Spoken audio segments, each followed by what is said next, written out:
A basic income would require a lot of conversations with the provinces and territories. The decline is happening. Welcome back to Moose and Lose. My name's David. Today's top story here. We've got a Canadian company worth $45 billion thinking about moving to the States. Donald Trump's pressure is working as Justin Trudeau's nowhere to be found. Off gallivanting in Brussels and France, trying his best to piss off Donald Trump, and now companies are starting to leave. We got Karina Gould unveiling UBI as her desperate attempt to gain followers, and Pierre Poilievre talking about the Freedom Convoy. Powerful words coming from a man who's ready to be Prime Minister. Let's jump into this. We got this one from Table Salt. It says, Mississauga Food Bank lays off 16% of its workforce as donations fall and costs rise. 7.5% of the entire city relies on the food bank to eat. So they're laying off staff to preserve food resources. This is Trudeau Carney's Canada here. The problem we have is Canadians in general have donated to food banks, but now we have too many newcomers taking advantage of it. And we have people like this saying, I will never ever donate to a food bank. Too many newcomers taking advantage of my generosity. I give directly to families in need. So this is good. This person's still giving, but a lot of people don't have those connections. And these newcomers are taking advantage of it. Like, oh, free food. All you have to do is do this. And they make those social media videos teaching all their other friends from India how to take advantage of our food banks. Disgusting. I think more checks and balances are needed for food bank access. Truly people who need it, and that's being verified. And they're Canadian citizens, not international students. Check out this clip here with Candace Malcolm and Pierre Poilievre. She asked him about the Freedom Convoy. This is what a prime minister should sound like. Justin, you might want to take some notes. It was 3 years ago that the Freedom Convoy was here in Ottawa, just right outside this building. And I think that that was one of the things that they were saying, that the policy and the people in the city weren't representing what they believed. I wonder, like, what do you think the legacy of the Freedom Convoy was? Well, I think that what I supported those people who lawfully protested, because I believe that most of them just wanted their jobs back. The reason they were spending the time on Parliament Hill was just that they couldn't go back to work. And I think if the Prime Minister had gone out and talked to them, I actually think most of them would have gone on with their lives. But I think it was a very divisive, unfortunate approach that he took, name-calling, denouncing them, and treating them like they were not Canadians.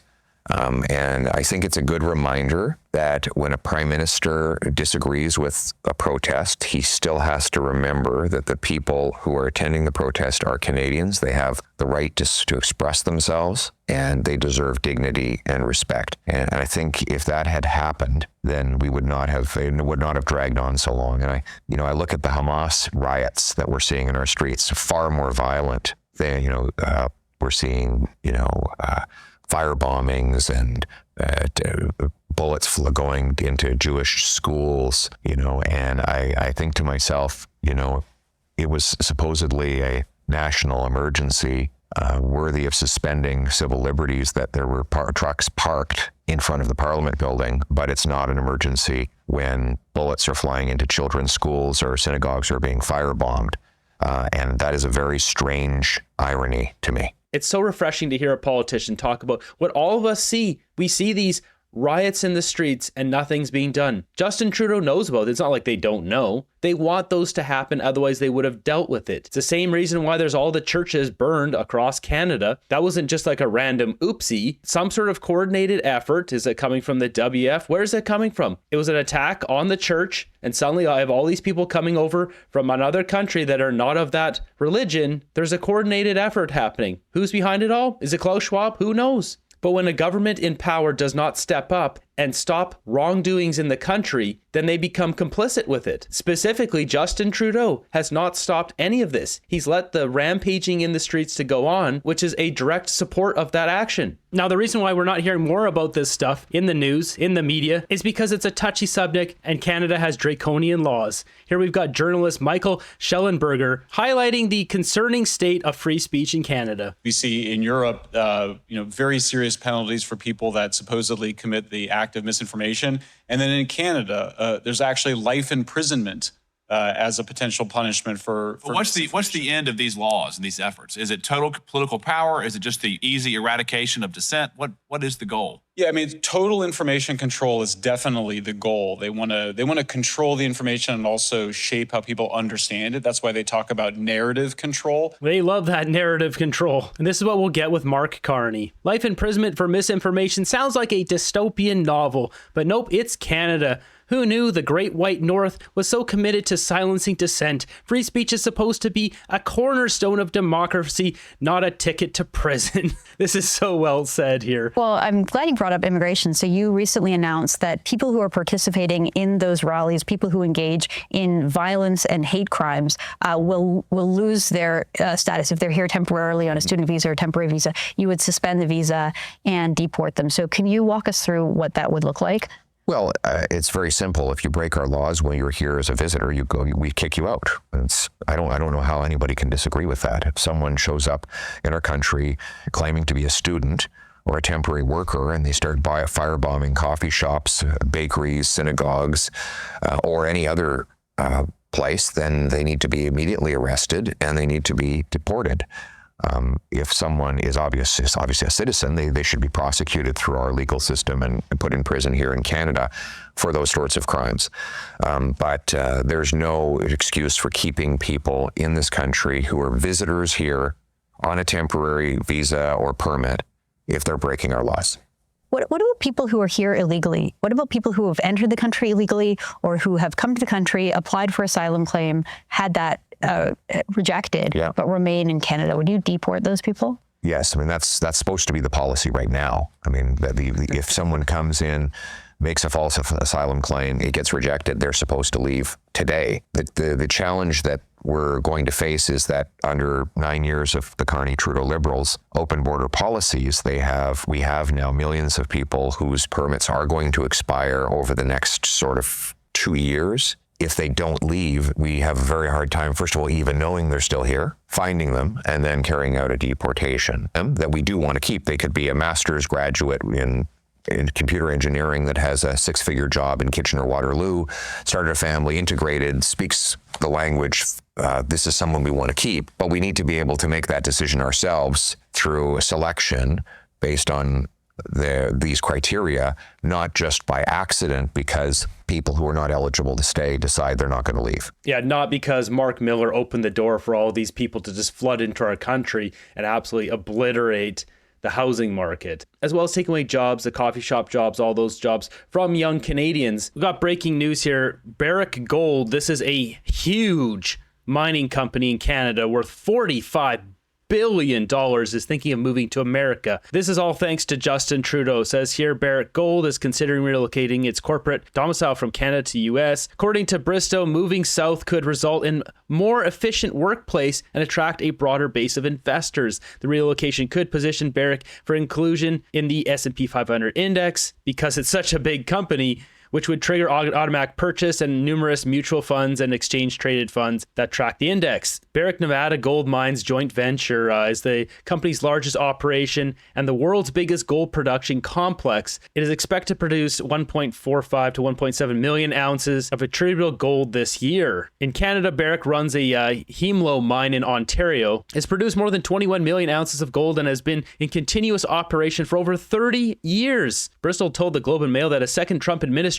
could facilitate the move to the United States under the America First agenda. Relocating to the U.S. is a complex, costly, and time-consuming process due to the intricate tax regulations. One faster alternative would be acquiring a major U.S. company, but according to Bristow, there are currently few attractive acquisition targets. Since taking over as CEO, Bristow has significantly reduced headcount at Barrick's Toronto headquarters, cutting staff from 130 to 65. So there we have it. We've got Canadian businesses worth $45 billion walking out the door because of Justin Trudeau, Mark Carney, the Liberals. This is a devastating blow to Canada. There's no other way to say it. Next up, we got a clip here of Karina Gould saying the EI system doesn't cover enough and it's time for UBI. This is a desperate attempt to try to get some support. She's polling at basically 1% in the Liberal leadership race. And they just don't qualify for EI. So what we saw during the pandemic is that when people need it, the EI system is just not sufficient for what Canada's needs are.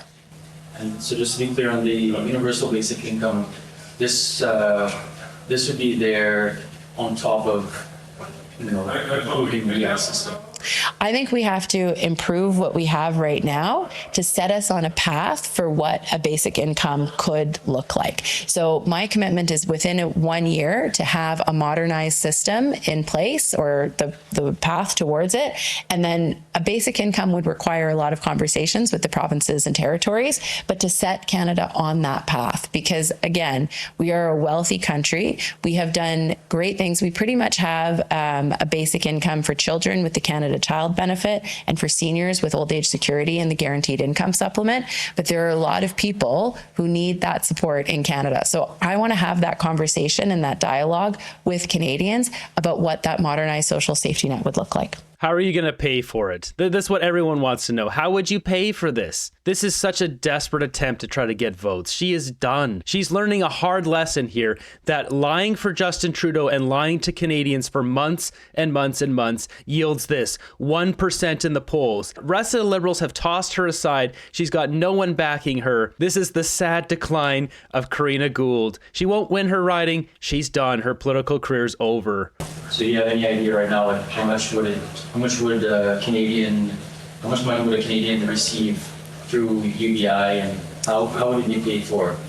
That's all work that has to be done, because we haven't done that work yet. And yeah, you guys have done no work. The only work you've done is destroy Canada. Congratulations. Your legacy is that you're a disgrace to Canada. that's the work that I want to do in the first year of being elected as Prime Minister, and to really... Even if you're to win the leadership race, you're not going to be there for more than a month. The fact that she thinks she's going to beat out Chrystia Freeland and Mark Carney is just hilarious. Look at the polls. Frank Baylis would beat her. Really show Canadians what is possible and how we can actually ensure a dignified life for every Canadian. I think if they had polling numbers for this, I think she would be dead last. Probably Ruby Dalla would be third place, Frank Baylis fourth, and she would be fifth. On this episode of Far Off Ripoff, how about $23,000 to reduce plastic waste hazards in one of Thailand's World Heritage Site Dong Phayang Khao Yai Forest Complex, and to preserve the natural habitat and ecological system of the forest by building 3 recyclable separator animal garbage houses at campground sites. Why doesn't Thailand spend their own money on this? Why would we spend $23,000? I'd rather this money be given to the homeless people in Canada. I'm sure you've noticed I've gone down the recycling rabbit hole here. This one, $30,000 in Ho Chi Minh City, Vietnam, empowering their recycling culture. Once again, why are we paying for recycling in Vietnam? The crime is so bad in Canada now, and food is so expensive that criminals are robbing grocery stores. Now, an increase in thefts recently of grocery staples, hot commodities like butter, cheese, and eggs. The latest target, more than $1 million worth of olive oil, was stolen from a Montreal trucking company. CTV's Heather Wright now on the worrying phenomenon in Canada and the U.S. Heather. Sandy, the numbers are truly dizzying. $1 million worth of olive oil, $60,000 worth of butter, and hundreds of thousands of dollars worth of cheese. Now, food thefts are not necessarily new, but experts say they appear to be happening more often and often involve organized crime. The most recent high-profile incident in Canada involves more than 100 pallets of olive oil that were sent by a Montreal company to a client but never arrived. Police say Transport Q Trans, a transportation company, had transferred the olive oil to another company that had special heated trailers. That second company is now being investigated. While olive oil is sometimes referred to as liquid gold, it's not the only food being stolen and sold on the black market. Last month, 6 people in Ontario were charged. Black market olive oil, like what does this country come to? After $60,000 worth of butter was stolen. And amid soaring egg prices in the United States, $40,000 worth of organic eggs were stolen from a trailer in Pennsylvania. It's really about higher prices, creating a black market, and headlines getting organized crime to get organized and focus on some products. And that seems to be the pattern right now. Experts say the thieves often have a buyer lined up before the heist even takes place, and when possible, dilute the product to be able to sell more of it. Stealing food just makes food more expensive for all of us. 20 years in jail, just make it tough crime. You get caught, you're in jail now 20 years. Was it worth it? We have to set a precedent for this so these pieces of garbage don't do this. what has our country come to when they're stealing olive oil? I mean, $1 million worth, that must have been 20, maybe even 30 bottles. Theft has been a problem in Canada way before tariffs. Hunger is a crime, food, clothing, shelter, and the basic necessities, signs of a failed government. Just another liberal mess. Those oil and butter thefts are a slippery situation. Thieves robbing thieves. There we have it. Canada's still declining because of this situation. Just think of this. We had 13 premiers of every single province and territory go down to America, to Washington, to try to deal with this tariff situation. And the only person who didn't show up, Justin Trudeau. Like, you can't make this stuff up. I hope the prorogation court challenge turns things around, forces them to go back to Parliament. It forces a snap election, and we can get this mess cleaned up once and for all.